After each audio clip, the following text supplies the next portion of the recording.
On February 18th, 2 months before my 51st birthday, something unimaginable happened. I had a heart attack. I was standing on the terrace by the pool, drinking a Corona beer and waiting for the charcoal to light in the smoker. At first, I thought the last sip of beer had gone down wrong, but when it got worse, I realized something was wrong. The pain was unbearable and quickly intensified. It felt like someone was standing on my chest and I could feel and even hear my heart beating uncontrollably. I fell to my knees and then onto my back, gasping for air. Thank God for cell phones because that was the only thing that saved my life. I reached into my shorts, pulled out my phone, and dialed 911. I don't remember if I said help or anything else. I just remember a loud crack a couple of minutes later and a bunch of people starting to do something to me. I must have lost consciousness because the next thing I remember is being in the hospital and being told that I was being prepared for surgery. Mr. Moore, can you hear me? A voice asked. We need to perform heart bypass surgery immediately. Do you understand? I nodded that I understood. They slipped a folder of documents under my arm and I signed some kind of consent form. Or maybe it was an order for cookies for the Girl Scouts. I had no idea and I didn't care. I just wanted the pain to stop. Do we need to contact anyone? The nurse asked. My wife, is she here? I asked. No. When the paramedics arrived, you were the only one in the house. I'll send someone to check as soon as I can, she replied. In the meantime, try to relax. We're taking you to the operating room. Everything will be fine.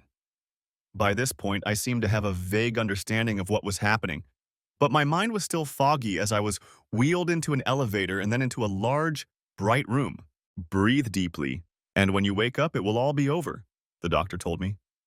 My life did not flash before my eyes.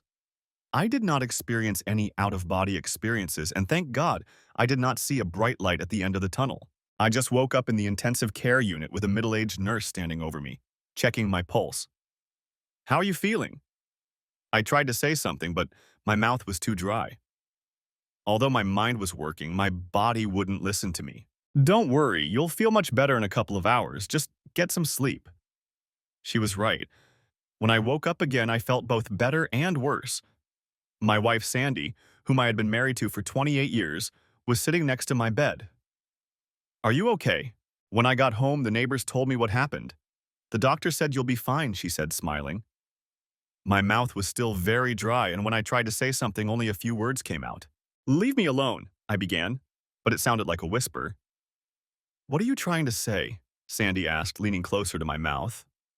Get out of my sight and leave me alone, I said loud enough for her to hear. Honey, don't try to talk, just lie down and rest. I'll be right here, she said, touching my cheek. At that moment, my pulse quickened, my face flushed, and a nurse rushed into the room to see what was happening. Leave me alone, damn it, I shouted at her. Miss, you need to leave. You're disturbing the patient and raising his vital signs. Please leave, miss, she said to Sandy. But I'm his wife, she stammered. In any case, you're disturbing him, and I'm asking you to leave immediately. Honey, I'll be in the hallway if you need me, she said, looking back at me as she was led out of the room. I waved to the nurse and she came closer. No visitors, please, I told her, and discuss my condition only with me, no one else. I understand, Mr. Moore. I'll put a no visits sign on your door and make sure the doctor only discusses your condition with you. Is there anything else you need? She asked. I nodded. In that case, try to relax and get some sleep. The doctor will come by later to check on you. It's not exactly restful in a hospital. If they're not cutting you open, they're taking blood or trying to stick you with some damn pill in the middle of the night. Sleep, sure, lady, I thought to myself. The doctor came in and said everything was going according to plan. He had had triple bypass surgery, and when he entered the operating room, he found traces of other damage, as they call it, from a previous attack. I told him it probably happened about 3 months ago, but I thought it was just a stress attack. You're very lucky, Mr. Moore. If you hadn't had your cell phone, you might not have survived, he explained. You really need to watch your weight and blood pressure or you'll be seeing me again, he said, looking at my chart. I want you to get out of bed tomorrow morning. I want you to start walking for at least 10 minutes every hour, and then we'll see how it goes. How long will I be in bed, doctor? If you're asking when you can go back to work, the answer is no sooner than 2 months. When you get home, you'll need to have someone with you at all times, at least for the first 2 weeks. After that, we'll take it as it comes depending on how you feel. Doctor, I'm not going to do my rehabilitation at home. Can you recommend a good center? There's a pretty good center about 3 miles from here with an excellent gym and a nutritionist, he told me. All you have to do is call our office and make an appointment. I should warn you that it's quite expensive, but the center has an excellent reputation. By the way, you've had a lot of visitors, and some of them were furious when they were told you asked them not to come or call, he said with a puzzled smile. You probably had your reasons, but I wouldn't want to be in your shoes when you get home, he said as he left the office. Who said I'm going home? I thought to myself. A week later, I was sitting in a private room at a rehabilitation center. It overlooked an open pond and looked more like a hotel room than a hospital ward. I underwent a complete medical examination and was asked how long I planned to stay. Let's say 2 months and see how it goes, I told the coordinator. Mr. Wilson, you are 65 pounds overweight and not in the best physical shape. We need to sign you up for the gym and create an exercise program. But first, we need to put together a proper nutrition plan to get your weight back to normal. It won't be easy, but if you follow the staff's instructions, you'll see results. So I'll take you to the gym so you can start working out. Well, I'll be with you for the next 2 months, so do whatever you want with me, I said with a laugh as we started the recovery program. You're probably wondering how I got myself into such a state. The reasons are simple. I'm too good at what I do. I'm not bragging or saying this to stroke my ego. It's a fact. I have a knack for finding the best people for the job, getting them fully trained, and then letting them do what I hired them to do. I realized long ago that I can't do everything myself. I tried for a while, but it almost killed me. Now I sit back and let others do the work. I give them a project, tell them what results the client wants, and then let them do what they do best. Now my life is a success. I work as a sales manager at a marketing company. I've been with the company for 26 years and became a silent partner a couple of years ago. No one, absolutely no one, including my wife, knows about this. 5 years ago, I took a 25% pay cut to buy the company. In another 5 years, I will own 50% along with my friend Ken. Sounds like I have it all figured out, right? In business, yes, but in my personal life, it's a different story. I have 2 spoiled children and a wife who craves the social life. My youngest son, John, got a great college education and was very disappointed when I didn't offer him a job at the company. I simply told him that family and business don't mix. But between you and me, I didn't want to be the one to fire his lazy ass when he didn't work out. He found a nice girl and got married, but he still asked me for money about once every 2 months. I guess I never learned to say no to him, but that's in the past now. Tina, who is 2 years older than John, is in vocational school. I think she has a 6-year plan. She's changed majors 3 times, and I have no idea what she's studying now, but it doesn't matter. At the beginning of this school year, I told her she had 1 semester left and then she'd be on her own. She went to her mother and complained, and when Sandy came to me, I just said I'd had enough. You see where I'm going with this, don't you?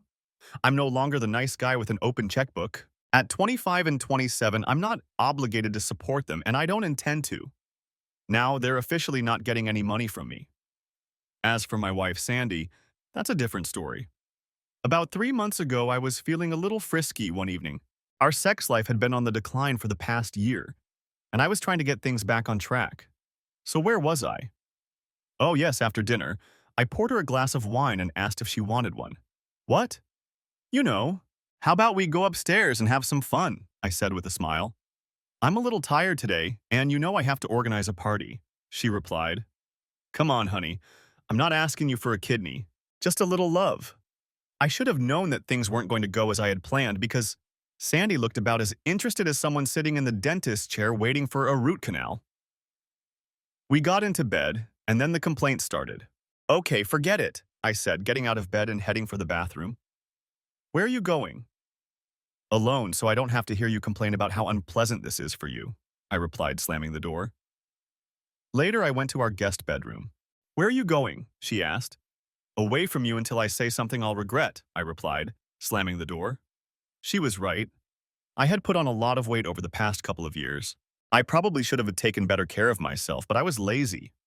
I took up golf, but more to attract new clients. I didn't enjoy it, and I was terrible at it. The only advantage of being a member of a country club was that there was always something going on. The next morning, I left before Sandy got up. I was still angry, but I had calmed down a bit by then.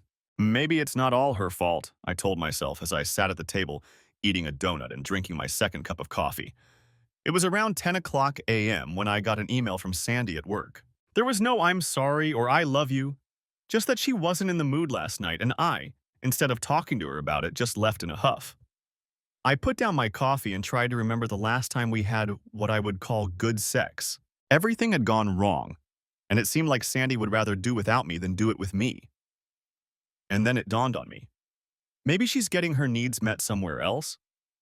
I decided to bring it up and see what happened. What the hell was she gonna do? Leave me? I replied with the following letter. Whatever you're doing, whoever you're with, you better stop immediately if you want to stay married to me. When I hit send, I knew I'd get some kind of response, but I thought she'd at least wait until I got home. Sandy sent a harsh letter and unleashed a barrage of criticism. How dare I accuse her of cheating? That I was the one with problems in our sex life, not her. And that if I was out of breath after climbing 2 flights of stairs, what kind of sex life could I possibly expect? Maybe she should buy an oxygen tank and put it next to the bed. That was one of the nicest comments she wrote in response. Her last comment was that maybe I should move into the guest room permanently so she wouldn't be responsible if I had a heart attack. My response was short and to the point. Fine. That evening, I didn't go home for dinner. I had dinner with my partner, Ken. I considered not going home at all, but decided that would only make things worse. When I walked in the door, Sandy was waiting for me. How dare you? How dare you accuse me of cheating? She yelled. I've never cheated on you in all the years we've been married. Well, I figured that if you weren't getting it from me anymore, you must be getting it somewhere else, I said, not backing down. If you don't mind, I'm tired. And since you're just going to yell at me, I'm going to bed, I told her. So you're not going to sleep in our bedroom anymore?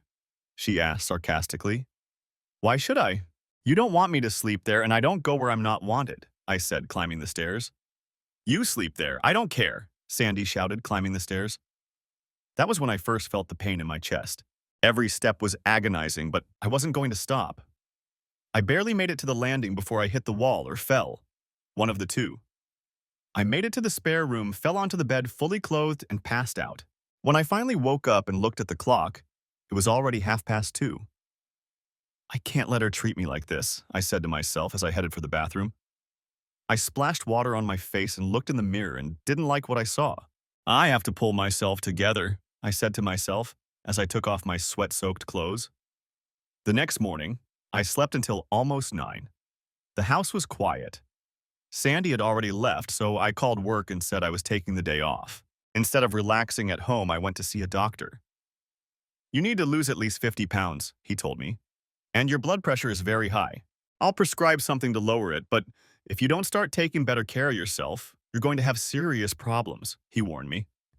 I had heard it all before, at least for the past 2 years. I had tried dieting, but I didn't like it, so I didn't stick with it.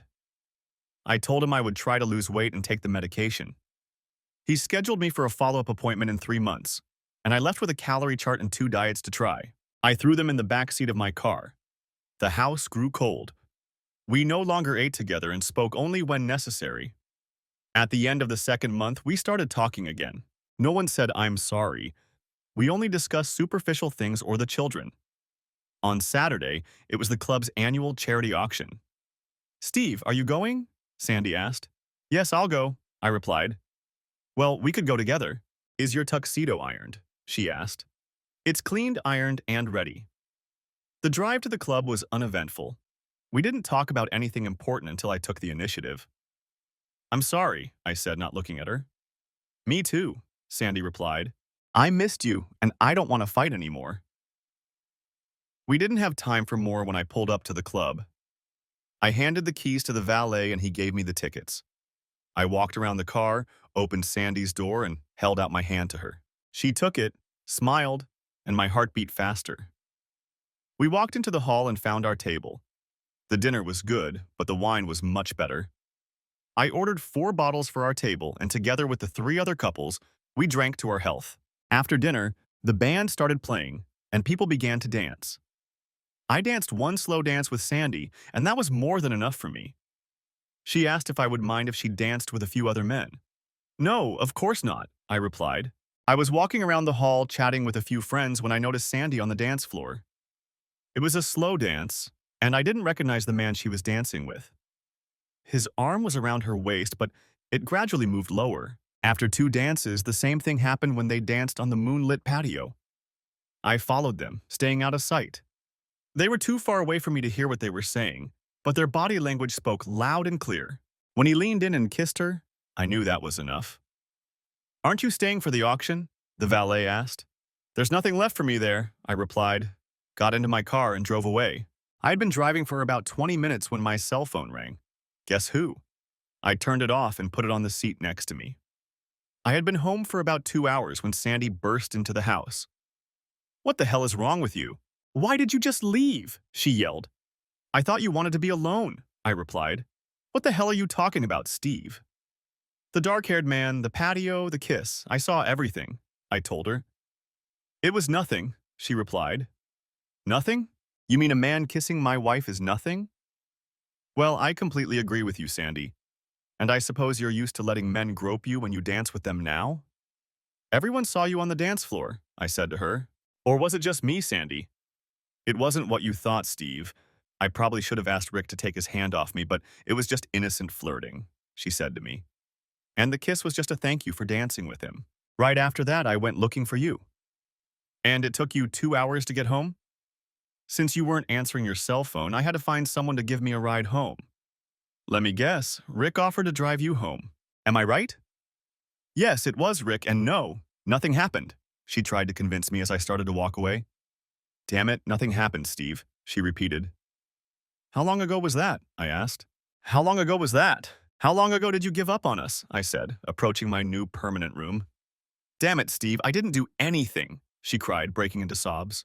"I think it was soon after I gave up on myself," I said for the last time, closing and locking the bedroom door. On Sunday, I didn't leave my bedroom. I slept and thought a lot about how my life had turned out. I had 2 shitty kids who didn't speak to me unless they wanted something from me, and a wife who I mostly just lived with. Like a sister, I needed to get away for a few days. Our lake house was about an hour away. It belonged to my parents, and when they died, I bought out my brother's share and renovated the interior. On Monday, I packed my things and hit the road. A quick call to work, and I was free for the next 4 days. I just needed to be alone to sort some things out without Sandy. As soon as I opened the door, I knew something was wrong. I hadn't been here for at least 4 months, and when I left, the apartment was spotless. Someone had been here since then. There was an empty wine bottle on the table, and a quick look around revealed that someone had been sleeping in our bed. Not just sleeping, but doing something else in bed. There were wet spots on the white sheets. "Well, now I know where and with whom," I said to myself, dragged the mattress to the door, and threw it onto the lawn. My heart was beating a mile a minute, and I was drenched in sweat when I sat down on a chair on the porch. "Steve, old friend, looks like you've been replaced," I said to myself, starting to get angry again. "To hell with them all. I don't need them. They used to be mine, and now they're not," I said to myself. Over the next 4 days, I made a list of what I wanted out of life, where I wanted to go, and not one item on that list included anyone in my family. It was a kind of bucket list that didn't need to be thrown in the trash. On Friday evening, I came home late, but Sandy was nowhere to be found. On Saturday afternoon, I was about to ask her where she had been for the last 2 days when all hell broke loose and I had a heart attack. Next chapter. So we've come to the point where I am now. I finally called Ken at the rehab center to let him know I was alive and well. "They didn't want to call me," he said. "How are you feeling?" "Better, but still very weak. Looks like I'll have to lie down for a couple of months. I need Judy to bring my laptop so I can stay in touch and get the news." "Do you think that's wise?" Ken replied. "Don't worry. I won't overdo it, and Judy and I will stay in touch," I replied. "You know, your wife was here the other day. She took something from your desk. I think it was a photo of you. Are you okay?" he asked. I couldn't be better. "Just ask Judy to bring my computer, and for God's sake, don't tell anyone where I am. I definitely don't need any visitors," I told him. "By the way, I'm squeezing everything I can out of our health insurance," I said with a laugh. "If that's what it's there for, just get well and let me know if you need anything, buddy." Bastards, was what I called them after the second week.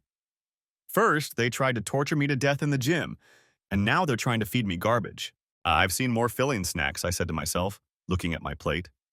I was working out 4 times a day and eating 5 meals that wouldn't have been enough for a child, but I was losing weight.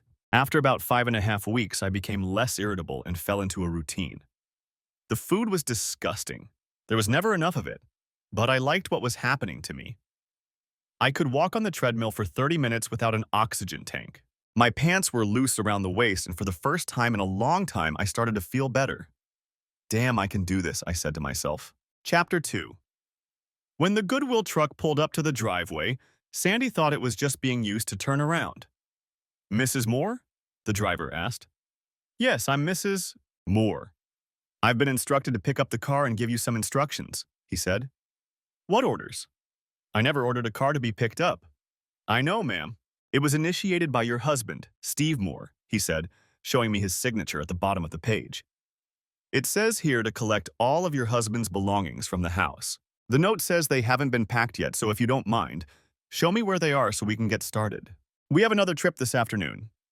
I showed them Steve's closet and dresser in our bedroom and led one of the workers downstairs to where his winter clothes were stored. It took them just under an hour to pack everything up and load it into the truck. I signed the receipt and got my copy before they left. What the hell is he doing? I thought to myself. After the explosion in his room, I wasn't allowed to see Steve or talk to him while he was in the hospital. The doctor wouldn't tell me how he was feeling or when he would be discharged. When Steve stopped seeing John and Tina, I became concerned. I know he was angry with me, but that was no reason not to see his children. On Tuesday, I made my way to the hospital and climbed the stairs to his floor. This time, the nurse wasn't going to let me in. I waited until she went to the other end of the corridor and ran into Steve's room. I burst into the room and shouted, "Why won't you talk to me?" The stunned woman looked at me and replied, "Because I don't know you," trying to figure out what the hell this crazy woman was doing in her ward. "So, where did you move Steve Moore?" I yelled at the nurse at the desk. "I'm very sorry, he passed away," she replied. My eyes blurred. "When? How?" I asked. "What did they do with his body?" I screamed. "I'm his wife, for God's sake.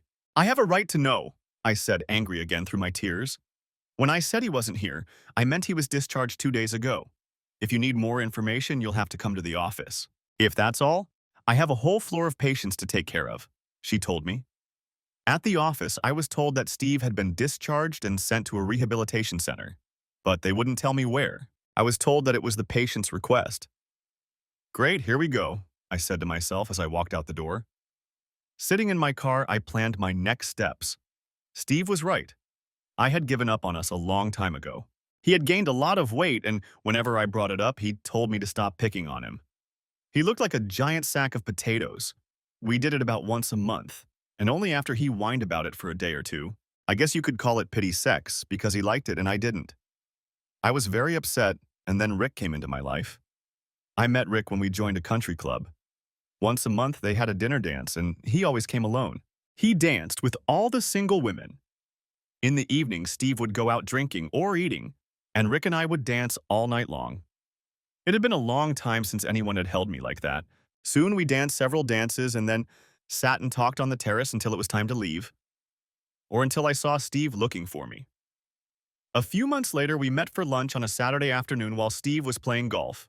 We had a couple of glasses of wine, and everything seemed so wonderful. We ended up in the back seat of his car and got down to business. We adjusted our clothes, kissed goodbye, and I went home. I didn't even feel guilty until I was in the shower, trying to relax and thinking about Rick.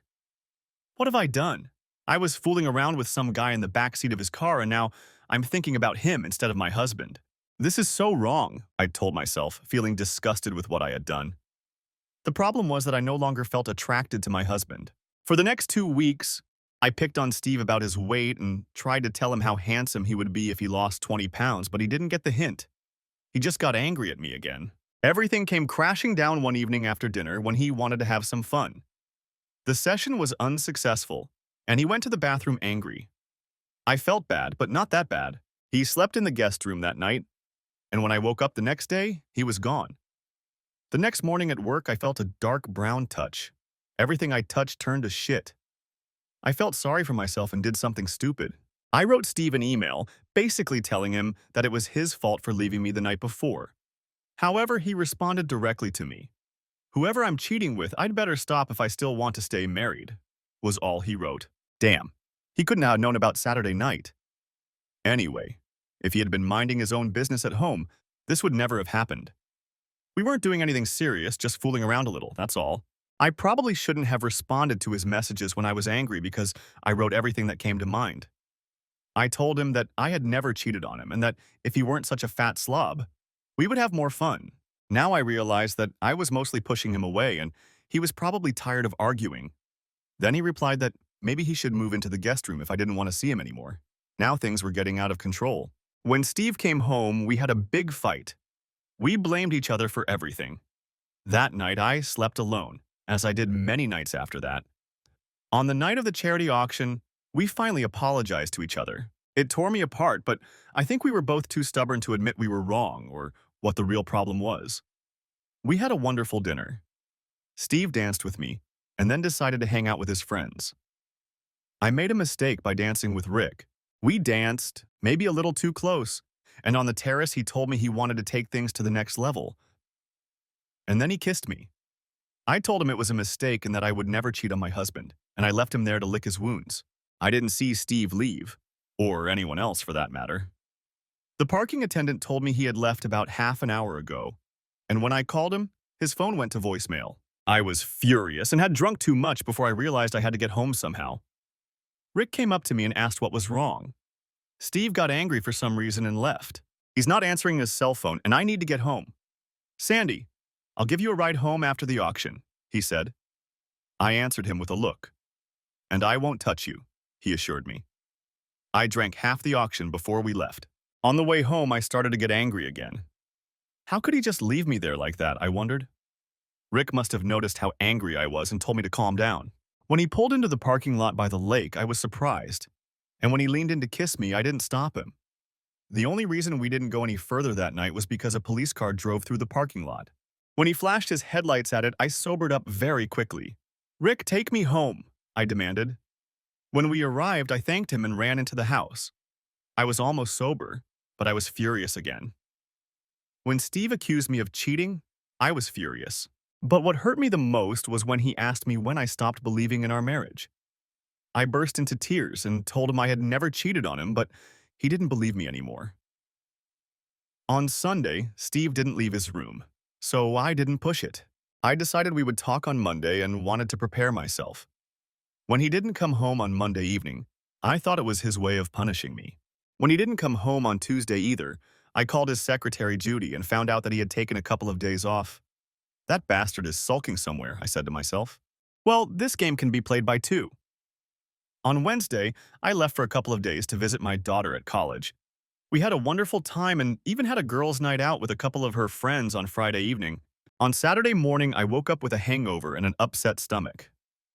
I guess I'm getting too old for these parties, I said as I got ready to leave. I said goodbye to my daughter, thanked her for the nice time, and drove home. As soon as I got out of the car, my neighbor came running up to me. Steve was taken to the hospital in an ambulance this morning, she told me.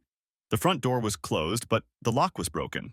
I ran into the house and saw that several things had been moved around, and there was a smell of smoke on the patio. The coals were almost burned out, but there were 2 stoves on the grill. I took them off, put them in the refrigerator, and opened the yellow pages. There were only 2 hospitals in our neighborhood. I called Mercy General and got through right away. Steve had been hospitalized, but they wouldn't tell me anything over the phone. I got dressed and went outside. Triple bypass, I almost shouted. How long will the surgery take, I asked. About an hour, they replied. There's nothing you can do but wait. He has an excellent doctor and we caught it in time. After the surgery, he'll be transferred to the intensive care unit and from there to a regular room. Wait in the lobby and I'll come get you when everything is ready. Can you say headache? Because that's exactly how I felt. He could have died, I repeated to myself over and over again. When I bring him home, I'll show him how much I love him, and we'll get through this together. But I didn't have that chance. I finally tracked him down at a rehab center, but he still refused to see me. I started to get angry. Stubbornness is one thing, but Steve took it to the extreme. Somehow, he must have found out what happened to Rick. I don't know how, but someone must have seen us and told him. I just need a chance to explain that there was nothing going on, but he's avoiding me like the plague. Ken and Judy weren't much help, but when I found out he had a laptop, I sent him an email, though not as long as the last one. Steve, I love you and miss you, dear, and I don't understand why you won't let me see you. I know we've had problems lately, and we've both said a lot of angry things, but I love you and still believe that you love me. Please give me a chance to explain everything you think I did or didn't do. Steve, I need you. I want to grow old with you. If you don't want to see me, at least talk to me. Besides, the children don't understand why you don't want to see them. They came to the hospital, and when the nurse wouldn't let them into your room, John got very upset. Please write them a few lines because they are also very worried about you. Your loving wife. Chapter 3. I was sending an email to a salesman who had foolishly lost a large order when a message from Sandy popped up on my screen. I finished scolding the salesman, telling him that if it happened again, he would be out of a job. Then I went back to Sandy's message. I read it 3 times before replying. Dear Sandy, let's get down to business. You haven't been my loving wife for over a year now. Yes, I've put on a lot of weight, but when you were pregnant with John and as big as a house, did I despise you? Did I despise you? Fat or thin? I'm the same man you married many years ago. Don't try to kick me when I'm down. You don't want to sleep with me anymore. You made that clear when we were together last time. From what I've seen and heard, it seems like Rick or someone else has replaced me. I found your love nest. You could have at least changed the sheets and taken out the trash out of courtesy. I threw out the mattress and empty wine bottles. You're right about one thing. We'll both grow old and gray, just not together. Your soon-to-be ex-husband. That should shut her up, I said to myself as I pressed send. I made a list of all my possessions. Sandy was to get 50% of everything she knew about. What she didn't know, I wanted to keep secret. Ken told me that if the court asked him, he would have to say that I was his partner. But if they just wanted proof of my income, he would only give them that. The house was mine. My parents gave it to me. And we could keep the cars we drove to make things easier.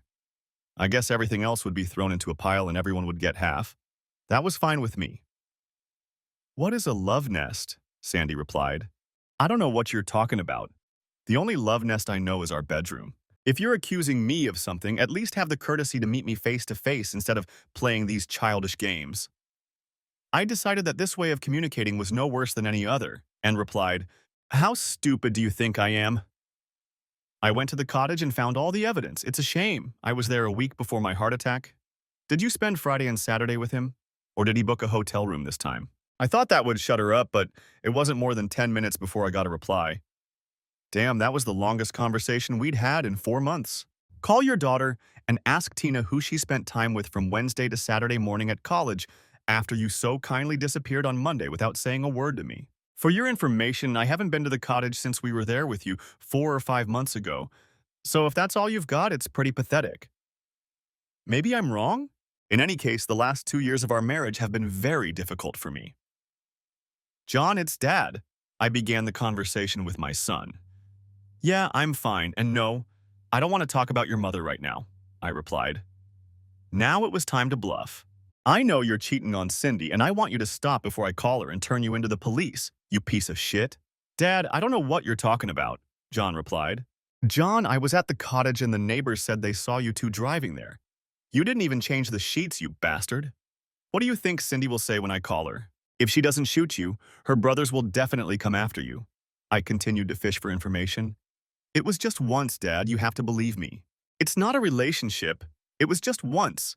And she doesn't even work at the company anymore. I heard him beg for his life. I'll say this once and only once. If I hear one more word about you cheating, or even think you're looking at another woman, I'll call Cindy right away.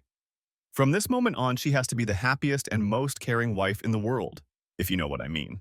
Get your head out of your ass and grow up, damn it. I will, Dad. You can count on me. Just please don't call Cindy, he begged. All right, son, I have to go. Remember what I said, I warned him before hanging up. Well, that was interesting, I said to myself, thinking about my next steps and sending Sandy one last email.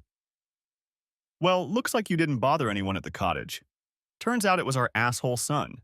However, that still doesn't explain your behavior towards Rick and everyone else. I think I still loved you before that night, but not anymore. I think you still love me, but unfortunately you haven't been in love with me for a very long time. And I can't live like this anymore. Life is too short. I learned that the hard way. That's how I ended it. I was just as much to blame as Sandy. We knew we were drifting apart, but we did nothing to stop it.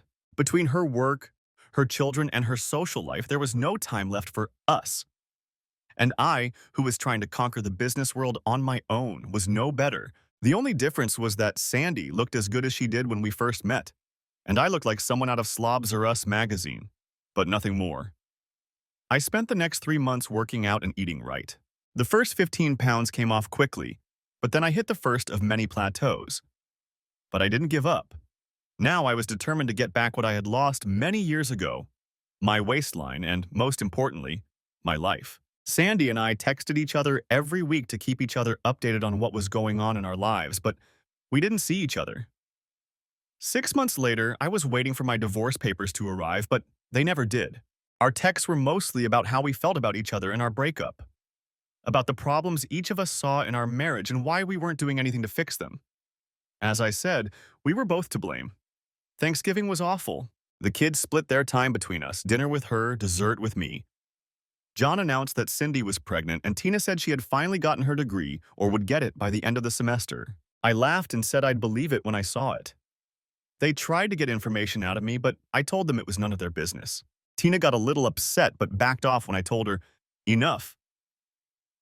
During the holidays, our correspondence took a new turn, but I still can't say how it happened. She became more intimate and emotional. One night, Sandy asked me if I remembered the first night we did it, how her roommate and parents came home. I corrected her, saying that didn't count because we didn't get to finish. It wasn't until 2 weeks later that we finally did, and so on. We spent almost a month reminiscing about the past. For Christmas, I sent her a pair of emerald earrings. I knew she didn't have any because she had given hers to Tina for her 21st birthday. I just put a little note in the box, in place of the ones you gave away, and didn't write anything else. Sandy didn't send me anything for Christmas, but I guess I wasn't expecting anything. New Year's was coming up, and Ken came to me with a problem. Steve, my wife's sister is coming to town, and Carrie wants to invite her to a New Year's Eve party at a country club. Her sister doesn't want to go to a bachelor party, and Carrie refuses to leave her at home alone. Could you be her date for New Year's Eve? Come on, Steve. I'd really appreciate it. He probably begged me for a week before I finally agreed. What the heck, why not? Then I remembered that it was a formal evening and I didn't have a tuxedo. I had to go to 3 stores and pay a fortune to buy a tuxedo and have it tailored in less than a week. Wait until Ken sees my December expense report, I said with a laugh. John and his wife invited me over for New Year's, but I told them I had a date. You have a date? He asked. Not a date, I'm accompanying my boss's sister, I replied. Don't lie to me, I won't tell Mom, he said. I'm not lying, and your mom probably already has plans for New Year's, so let's just forget about it, I said, a little annoyed. That was the only thing we hadn't talked about in the last 9 months, whether we were seeing anyone else. I had been to a few business dinners, but nothing more. However, I wasn't sure about Sandy. A woman as beautiful as her must have been surrounded by admirers. We were still married, but only in name. I think we should decide this after the first, I told myself. By 7 o'clock, I was at Ken's house. He let me in and I met Sue, Carrie's sister. She was about 45 and a very nice woman. I offered a carpool, but Ken insisted we take 2 cars. Listen, you can go home after the dance and I'll drive these 2 ladies home. Unless you're going to try your luck with Sue, he said, nudging me in the side with his elbow, as Carrie had instructed him to behave according to his age, not his IQ. The hall was packed and there wasn't a single empty seat. I knew most of the people at our table and they admired my appearance. Wow, Steve, how much weight have you lost? About 80 pounds, I replied. Damn, if I didn't know you so well, I wouldn't have recognized you, one of them said to me. The dinner was pretty decent. You could choose between steak or chicken, and with the vegetables and rice, it was quite edible. I ate about half. There was no point in breaking my diet today. I drank 1 glass of wine and sipped a second, getting reacquainted with people I hadn't seen in 9 months. After dessert, the lights were dimmed and music began to play. Sue said she didn't really like dancing, and neither did I, of course, so after a few songs I declined and started walking around the room. And then I saw her. She was very beautiful, about 5'11", with chestnut hair and a figure to die for. For the next half hour, I watched her dance several semi-fast songs with 3 elderly gentlemen. Every time a slow dance started, she would return to her table and sit down. Despite invitations, she didn't dance a slow dance with anyone. I slipped $100 bill to one of the musicians and asked him to play two slow songs in a row, the first of which had to be You Look Lovely Tonight. I didn't care what the second one was, as long as it was slow. As soon as the band started playing, I walked over to this angel and asked her to dance. I'm sorry, I only dance slow songs with my husband, she began without looking at me. Oh, well then, I guess that's okay, I said, reaching out and taking her hand. She turned and started to say something, but then there was a shout. Steve! In the flesh, let's dance, I said, pulling Sandy onto the dance floor. Steve, That's all I heard. Don't talk, just dance with me, I said to Sandy, pulling her close. I didn't let her go when the second song started, and when Nights in White Satin came on, I held her even tighter. Looks like someone missed me, Sandy whispered in my ear. She was right, I missed her, but I wasn't going back to the life I left behind. When the song ended, I didn't want to let her go, and I didn't. I think we need to talk another time, I started, still holding her hand. Why not now? Don't you think your boyfriend might get jealous? I replied. What date? I came with John and Cindy, she said, pointing to them on the dance floor, and John smiled back at me. I'll be right back, I told her and walked over to my table. You set me up, didn't you? I asked Ken. No, John, Tina and I set you up with Sandy, he replied with a smile. Damn, Sue didn't even want to come. I had to bribe her to come, so be a good boy and get out of here. See you next week. When I returned, John and Cindy were already at the table. You two must be very clever, I said, watching Cindy and John smile at Sandy and me. I had no idea what they were up to, Sandy said, her eyes pleading with me to believe her. Dad, I didn't tell you where we were going. I just asked if you wanted to spend New Year's with us. Cindy interrupted the three of us. Listen, you two need to talk, and John and I have to go. I can't drink, I'm stuffed, and I'm waddling around the dance floor like a duck, she said, rubbing her stomach. So if you don't mind, we're going to head out. I wanted to say a million things, but Sandy started talking nonstop. You look so good, Steve. How much weight did you lose? Where do you live? I lost track of you when you got out of rehab. Are you seeing anyone? Anyone special? And so on and so forth. It was as if she was trying to ask all her questions in the first 5 minutes because she was afraid she wouldn't get another chance. Let's get out of here and go somewhere we can talk, I said to Sandy. Took her by the collar and led her to my car. Where are we going? You'll see, I replied. We drove in silence over the first 5 minutes, both afraid to say anything that might ruin the mood. If you're wondering, I haven't been seeing anyone or sleeping with anyone, Sandy said, not looking at me. And I never slept with Rick or anyone else, no matter what you've been told. I know, I replied, keeping my eyes on the road. How do you know? You're the one who accused me of cheating. I know. And if I had proof that you were sleeping with someone, we wouldn't be sitting in this car right now, I told her. She fell silent and sank into thought. It was already past midnight when I pulled up to our house on the lake. I left the lights on, opened the door, and got back in the car to get Sandy. Once inside, I lit the gas fireplace, opened a bottle of our favorite wine, and poured us both a glass. So it all began and ended 9 months ago, I said, handing her a glass. No, that's not true. It began much earlier. It just came to a head that night, she replied. You have no idea how many nights I've spent awake thinking about how much you must hate me for what I said and did, and that if you ever give me another chance, I'll make it up to you, Sandy said, and a tear rolled down her cheek. I reached out and pulled her toward me. After that, we didn't drink from our glasses for a long time.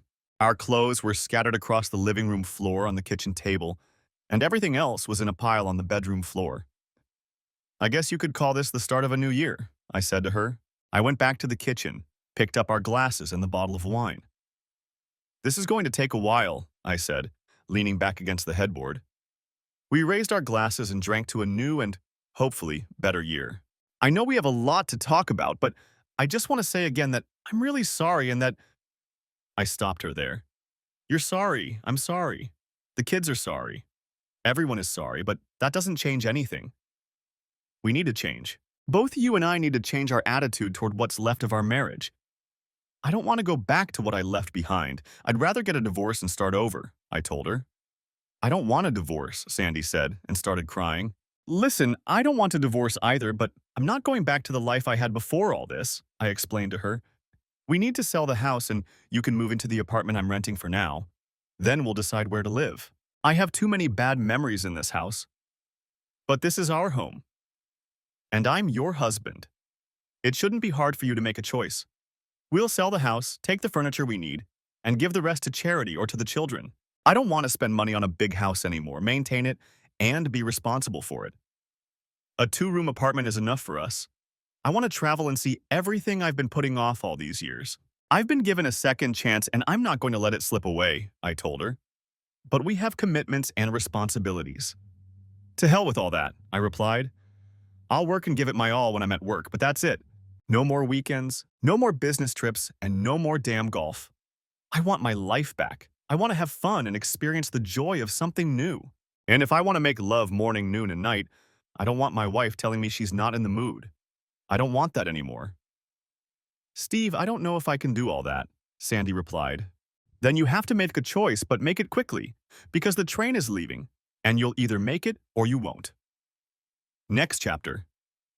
The wind blew in my face as we rode our bikes to the third leg of our trip. I had never seen vineyards before and decided to take a week to visit a few wineries, staying overnight at each one. We left shortly after breakfast and figured that even with a little sightseeing, we would still arrive early in the morning and have plenty of time to look around.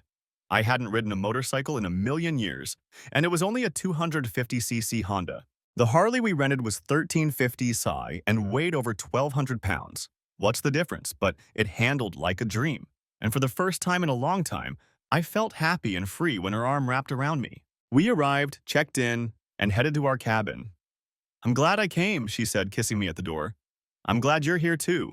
I think we'll have plenty of time to plan everything before the tour starts, I said, tossing our bags onto one of the beds. Taking off her jacket and then her shirt, she stood with her hands on her hips. You have a choice. We can go on a tour, or I can give you my own, she said with a sullen expression. I closed and locked the door. Her tour turned out to be much more interesting and informative. We took a shower, and as we were getting dressed for dinner, I pulled her toward me and kissed her. No regrets? I asked. None, Carol replied. So let's go. I'm starving. Right, Carol. You see, Sandy missed the train. Steve, we're not kids anymore. We can't just drop everything and start over, Sandy said that evening in the cabin, trying to convince me. Let's try it for 6 months and then talk about it, okay? The divorce took only 3 months.